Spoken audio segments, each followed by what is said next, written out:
Hello, and welcome to the best and worst of IPC podcast, where we will discuss experiences and feelings about IPC from the point of view of IPC students. I'm your host, Christine, and we ask our fellow students two questions.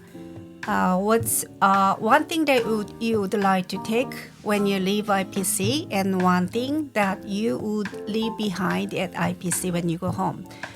Well, we will listen to a few questions, a few answers, and discuss on their answers. With me today, I have two guests: Morgan from Kenya, Thank you for having me here. Gabrielle from Belgium. Hey. Thank you for coming. And if you guys are ready, now we can get started. Hello, I'm Anna from Germany. And one thing I would like to take from IPC is how open-minded I am here. I'm way more spontaneous and I spend time with new people almost every day, and I enjoy that a lot. And I think that's mainly based on the fact that I am forced out of my shell at IPC a lot. I have to take new classes, I have to meet new people, I have to face new situations, and it's always a positive experience that I get out of that. So I feel it makes me more open-minded and it makes life easier for me. And I hope that I'll be able to keep that mindset for home. I think that will make my life at home very much more interesting and nice. Yeah, my name's Daniel. I'm from Denmark and Scotland. The first question, what would I like to take back home from IPC?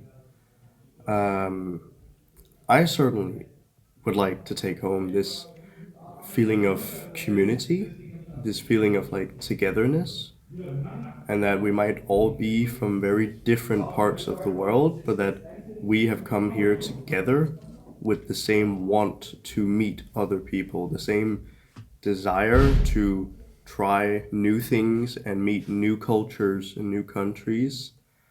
Um, I I would really like to take back home that sense of like togetherness. Yeah, we have listened to students, and Anna mentioned about open-mindedness, and Daniel mentioned about a feeling of community and togetherness. So, what do you think? Um, Personally, I think Daniel is rather poetic. He is having enough Danish and Scottish. But I believe at IPC we have a good feeling of open-mindedness where you're free to explore yourself and be a better person in one way or the other. Yes. What about you? Um, Daniel's response is, like say, quite poetic and a little bit too idealistic, I think, because it's not something that you can bring back to your hometown or country, I think, unfortunately. And I really agree with Anna, because I have the same feeling. When I feel that when I'm at IPC, it's really easier for me to speak to others and to be more open. All right. Yeah. Let's continue to listen to other students' voices. My name is Louisa. I'm from the United States.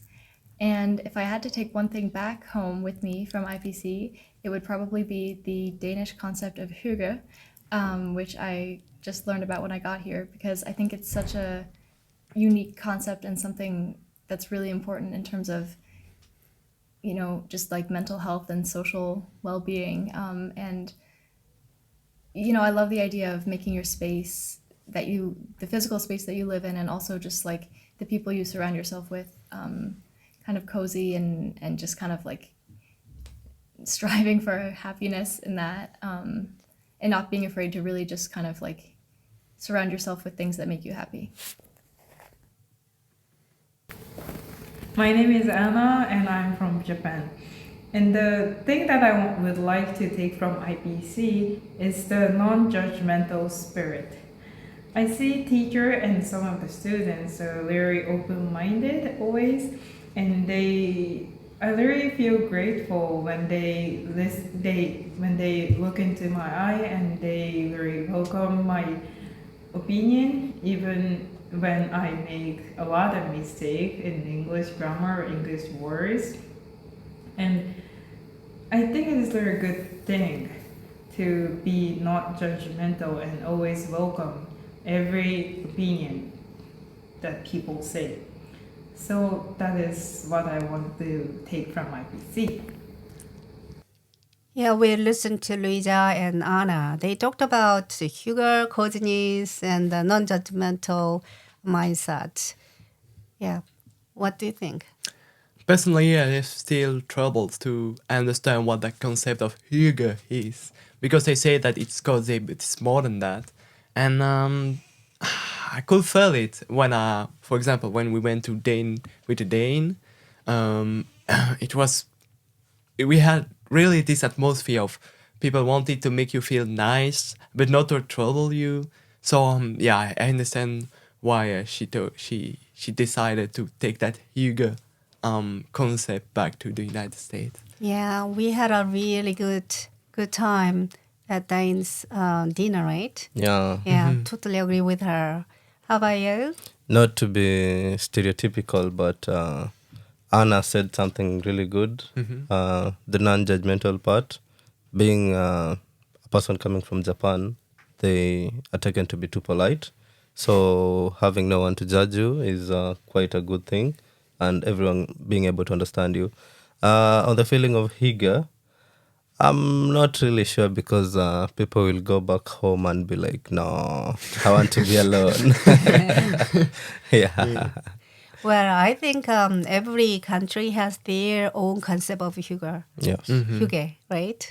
So, yeah, we listened to the best things about IPC so far, and how about we listen to the bad things? Okay, let's do that. Yeah.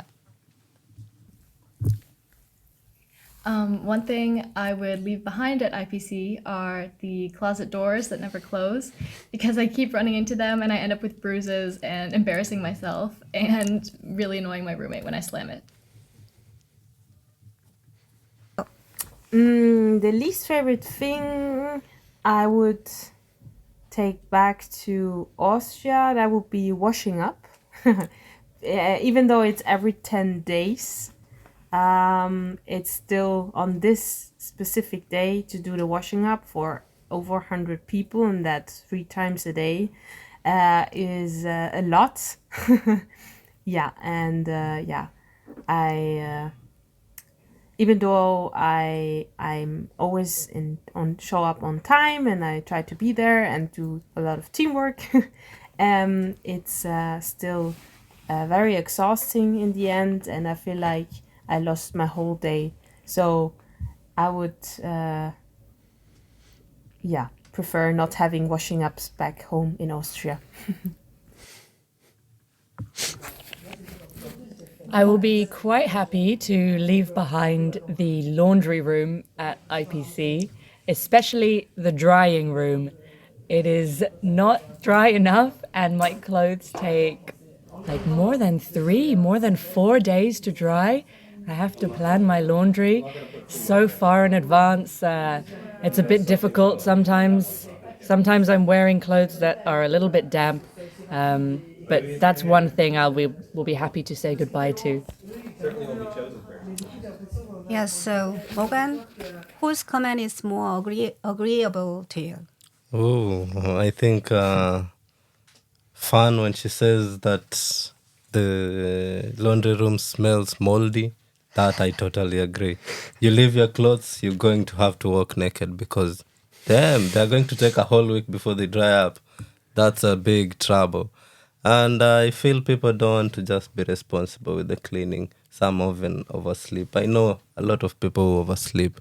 So, but those are the major things I agree with. But for the people who don't see closet doors, they should just put on the light and see where they're going. So, yeah, that's my opinion. my opinion. I cannot really relate to the thing with the laundry room because I went there not such a long time. So I would talk about the two first opinion that we had. First of all, the closet doors. I don't really see a problem with them because I don't use them a lot. But I can talk about the doors near the United Nations. Oh, those are bad. We never know when we need to pull them out or purge them. It's really, really annoying. I don't want that at all in my country, really. And the second, with the washing up. I don't quite agree also because with good music and with a good sense of belonging with your family tree, washing up can be a really good activity because it helps to bring sense of camaraderie, with the others. Well, yeah, I totally agree with you, Gabrielle. So, washing up is quite challenging sometimes, but if team members do the job together and allocate the role well and keeping the music loud, then it could be a good experience as well. Yeah. So, yeah. So, yeah, this is all we have today. Thank you for listening to this podcast, and thank you to everyone who answered. And your cooperation is appreciated. If you like this approach, let the newsroom team know, and we will continue this approach. Thank you, and see you next time. Thank you. Thank you.